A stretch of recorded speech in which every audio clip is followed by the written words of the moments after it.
Bonjour à tous, c'est Pierre. Et encore Pierre pour Android Pic France. Alors aujourd'hui, une nouvelle vidéo dédiée à un des problèmes majeurs de beaucoup d'utilisateurs. Quel problème? Lorsque le smartphone tombe à l'eau, tout simplement. Alors, est-ce que ça t'est arrivé, toi? On va commencer cette vidéo un peu avec les anecdotes. Jamais. Oui, il me semble qu'il y a une petite anecdote avec des toilettes, je crois. Non, alors c'est... Bon, on part tout de suite là-dessus.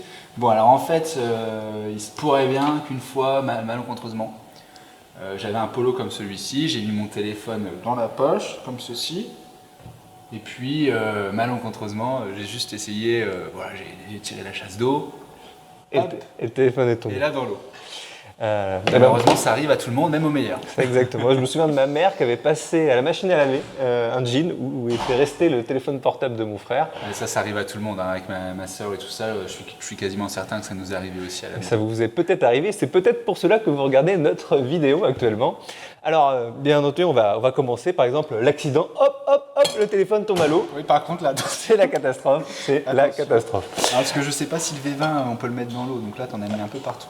Alors, celui-ci, bien sûr, il est étanche. C'est le Galaxy S7, donc vous n'aurez pas de souci avec ce ce téléphone. Est-ce que le V20 est téléphone. étanche, non ? Le V20 n'est pas étanche. Donc on va vous montrer ce qu'il faut faire tout de suite, les premiers gestes. Alors les premiers gestes, votre téléphone tombe à l'eau, c'est de l'essuyer. Ouais. Et notamment d'utiliser un coton-tige pour essuyer toutes les parties qui ont été en contact avec les zones Il faut bien humides. faire attention en fait de voir aussi si vous avez un smartphone qui est, c'est-à-dire comme le S6 par exemple ou le S7 qui est uniforme, on va dire. Et ceux où on peut retirer la batterie. Alors, si vous avez la chance dans votre malheur, on peut dire, d'avoir un smartphone avec une batterie amovible, on vous conseille donc de désosser votre téléphone. On l'a pas dit, mais d'éteindre votre smartphone immédiatement. Et de ne pas tenter de le rallumer. Surtout, évitez toute manipulation comme cela. Vous le démontez et vous essuyez toutes les parties, la batterie, pour la carte SIM, pour la carte micro SD, bref, toutes les parties qui ont été humides. Ça fera très bien l'affaire.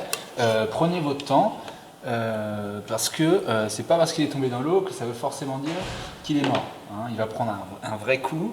Ça peut l'achever, mais c'est possible qu'il survive. Une autre technique que vous pouvez faire, c'est de mettre votre téléphone, une fois que vous avez bien essuyé, dans un sachet par exemple isotherme ou dans un sachet type congélation, etc.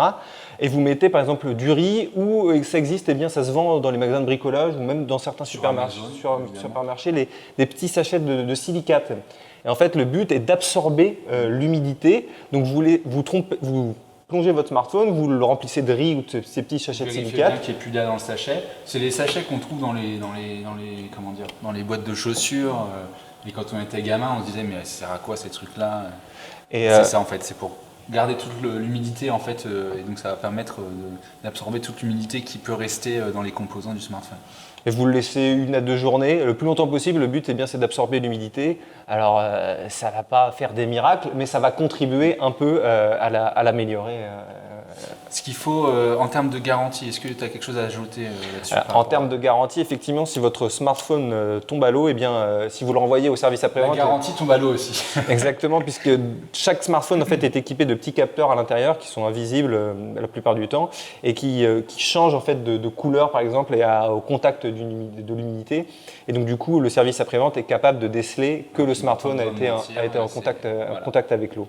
Alors des fois, ça pose aussi problème parce que des fois, on peut l'avoir tout simplement dans la salle de bain. Il n'est pas forcément tombé dans l'eau, mais le capteur peut être trompé par le taux d'humidité sous la pluie. Ouais. Alors, ce qu'il ne faut surtout pas faire, et là, c'est très très important. Ce qu'il ne faut pas faire, mais c'est les premières choses que j'aurais tendance à faire en fait. Mais surtout, ne les faites pas. Mais bon, je suis d'ailleurs quasiment sûr que, peut-être pas un smartphone, mais d'autres produits high-tech, je suis quasiment sûr d'avoir fait les points suivants. Pierre, je te laisse commencer. Alors surtout, n'utilisez pas votre sèche-cheveux. On est tenté de le faire parce que c'est très rapide, mais surtout ne le faites pas parce que vous allez griller vos composants tout simplement. Oui, et puis aussi, le problème avec l'air qui est expulsé, c'est que ça va faire, s'il y a de l'eau qui est restée dans votre smartphone, l'eau va en fait se propager dans le téléphone et ça va en fait seulement aggraver les choses. vous allez chauffer les composants et en plus vous allez inonder encore plus le smartphone. Le smartphone. Ouais. Même chose avec le radiateur, évitez de le faire sécher sur un radiateur, c'est pareil. Moi j'ai toujours cru que c'était comme les chaussettes après le ski, hop sur le radiateur Et non, et on n'en parle plus. c'est pas la même chose.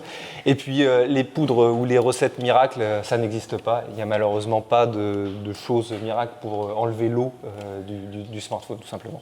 Et si malgré tous ces conseils, le téléphone ne se rallume pas, eh bien c'est la bonne occasion pour se faire plaisir, acheter un smartphone, acheter Étanche. cette fois-ci. On vous conseille le Galaxy S7, celui-ci est au moins étanche. Moi je trouve ça encore étonnant qu'on n'ait pas plus de smartphones qui soient à la norme IP67. 67, 68. Ouais, je trouve ça étrange qu'on n'en ait pas plus. Il y a le S7, S7 Edge évidemment. Il y en a d'autres. Surtout très important également, si vous avez un smartphone étanche et qui tombe par exemple à l'eau, là, vraiment je suis maladroit aujourd'hui. Il est bien là. Alors bien sûr, l'essuyer, etc. Mais surtout, évitez de le rebrancher directement en fait. Ouais, il faut attendre attendez un peu, etc. Si le son des enceintes n'est pas terrible, si vous écoutez de la musique directement après, vous passez un appel et que le son n'est pas terrible, il ne faut pas non plus s'inquiéter. C'est normal. C'est c'est classique. Tout ça, ils préconisent aussi d'attendre, ça sèche un peu. Et puis après, tout fonctionne normalement, il n'y a pas de souci là-dessus. Normalement, il faut se montrer patient. Et si vous avez un problème avec celui-là, là, la garantie. Là, par contre, dans ce cas-là, évidemment. La garantie Samsung jouera et vous remplacera votre smartphone. Pour un Note 7. Non, voilà, je crois qu'on a fait le tour à peu près sur toutes les solutions. On mettra également dans la barre de description le lien de notre article également qui rappelle tous les bons conseils à faire et surtout les choses à ne pas faire, très important. Et surtout, n'oubliez pas le Black Friday à la fin de semaine, parce que si vous voulez un S7, ce sera sûrement le bon moment. Bon moment. En attendant, n'oubliez pas de partager la vidéo, de vous abonner, exactement. Et puis, on vous dit à très bientôt. À bientôt.